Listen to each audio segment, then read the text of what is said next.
All right, everybody. We're back with another episode of Unlocking Your Inner Strength. I'm your host, Kyle Newell. This is episode 229. So we're getting up there. Today, what I'm going to be discussing in the next 10 to 12 minutes is the secrets of your universe. And I'm going to give you a hint. It has a lot to do with mind map and how your brain works. Devin and I were watching, I believe it's called The Social Dilemma, last week on Netflix, all about the negativity or the negative impact social media has had on the lives of human beings. And they're going through all this stuff and talking about how things are manipulated, how it's really controlling people's lives. And a lot of the stuff, the scientists that created this is rooted in mind map. Now, they don't call it mind map, but it's interesting for me to sit back and observe what they've done, and you watch people fall into these traps, so to say. The key to life, I've got a Nikola Tesla quote here. If you want to find out the secrets of the universe, think in terms of energy, frequency, and vibration. Think in terms of energy, frequency, and vibration. Now, how do you put that to use? Self-awareness. That's the key. Circle back to what I just said, how this is all tied in mind mapping. If you've never heard me talk about mind mapping, it's the science of habit formation, but it goes a little deeper than that as far as being able to recognize the patterns of the human brain. Just like, when I started out as a strength coach, I don't need to know every single muscle in the body or every single bone. I need to know what the human body can do as far as movements. With the brain, you don't have to know every structure in the brain. Let me just review, for those of you that are new to this show, something called the triune brain theory.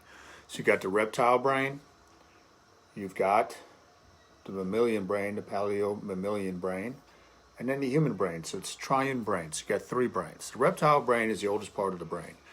It's reactionary, it's lightning quick. Not much thought goes into that part of your brain. Pure survival. And everything your brain does is based on survival. The mammal brain is connection, it's memory, it's emotion. That's bonding. And then you got the human brain, which is linear, logical thought, goal setting, thinking out into the future, planning, preparing.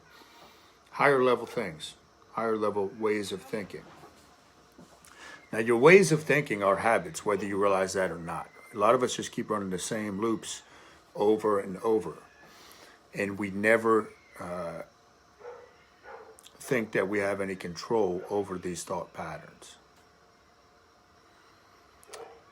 Once you are aware of your thought patterns,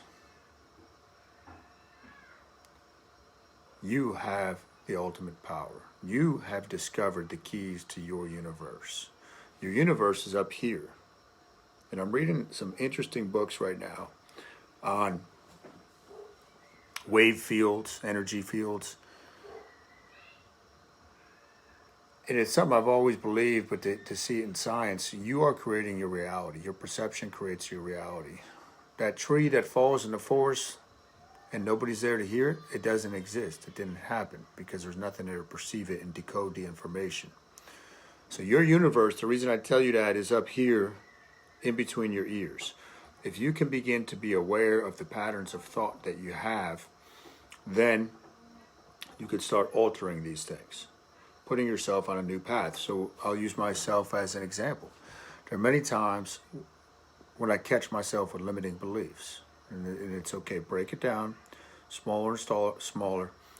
Where's the limiting belief? What am I going to do about it?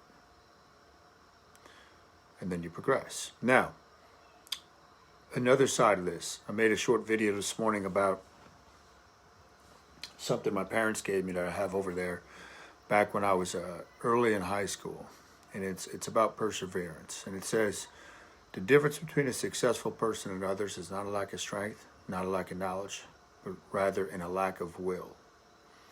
Now, if you've heard me talk about mind map before, you know that willpower is anti-habit forming. Willpower. Now, this is different. I'm talking about the will to commit, the will to have consistency. One of my buddies posted on the video, could it possibly be the fear of success why people don't commit? If it's the fear of success, and I've heard people say this before, what it really is, it's the fear of change. The one thing that is constant in the human life, yet the one thing that people fear most is change. But it's the only thing that's ever going to be consistent is change. You're going to be a day older, relationships are going to change. You might move, you might change jobs. Everything's constantly changing. Now, why don't we like change? Because we have prediction and response. That's how we thrive. When the brain knows what's coming next, it can formulate an appropriate response. To formulate a new response takes up a lot of brain power.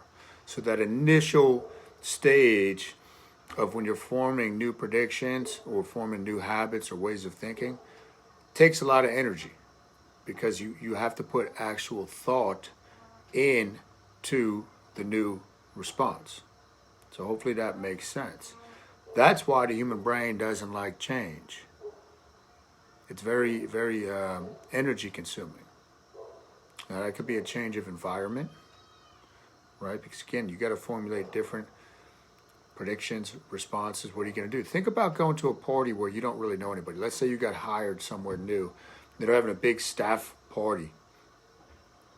There's going to be some anxiety going into that party. Now, once you break the ice, you get to know some people. Now, compare it if you had that company 15 years and then you go to the staff party. There's going to be no anxiety because you have prediction and response. So anxiety is when we think too far out into the future and have less prediction and response and a lack of clarity. So always got to go back to that. But the key to your universe is between your two ears. So how do we get clear? How do we become more self-aware?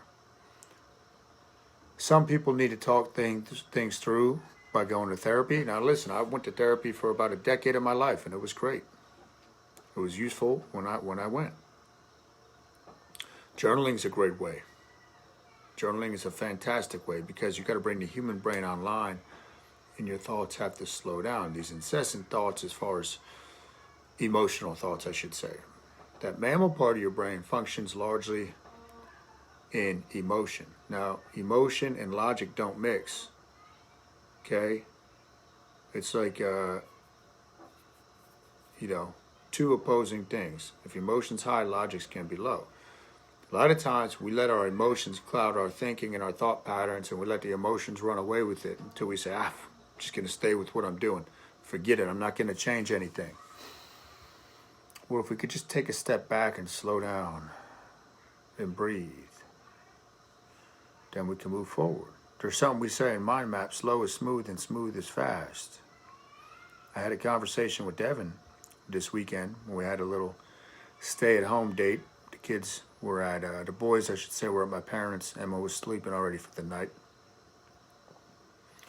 And as all, I imagine, mothers of young children, sometimes she gets overwhelmed with trying to balance, her career, her work with the gym, all the chores and stuff that has to be done at home, and making sure the kids have a very healthy upbringing. Now, her default, and this is where it comes to knowing yourself, the default is to start pushing harder, try to do more. But that's where self-awareness comes in. So I say, are you open to advice? Sure. Slow down. How do you slow down? Where can we build in breathing? 5 to 10 minutes of breathing each day. The answer to overwhelm is never more. It's never to do more things. It's to slow down. Take your foot off the pedal. And once you're able to do that, you can progress forward. But that comes from self-awareness. Nobody possesses something up here that you don't have access to. But what are you doing to cultivate that power of the most incredible tool in the universe, which is the human brain? And by the way, the human brain, so the body is the brain. Okay, I've always said that. You access the brain through the body. You access the spirit through the body and the brain. So you got mind, body, spirit. Spirit is just it's another form of energy that we can't see, but it's there, and that's inspiration in the spirit. So I could go on and on about this, but I want to drive home that point that the key to your universe is in between your head, and it's not a lack of knowledge. It's a lack of self-awareness that most people have. Most people have a lack of self-awareness, and that's okay. But once you're exposed to that information, that, hey, how do I become more self-aware? What can I do to become more self-aware? Now you have power. And that gives you a huge advantage over everybody else that's just running on autopilot. So there you have it. That's episode 229. Hit the like button, hit the share button if you so please. And I'll be back later in the week. I'm going to keep with my my daily short videos for you all. Thank you for the support. And if you haven't already done so, please leave a review on iTunes with Unlocking Your Inner Strength. That helps me greatly. You all have a great day. Peace.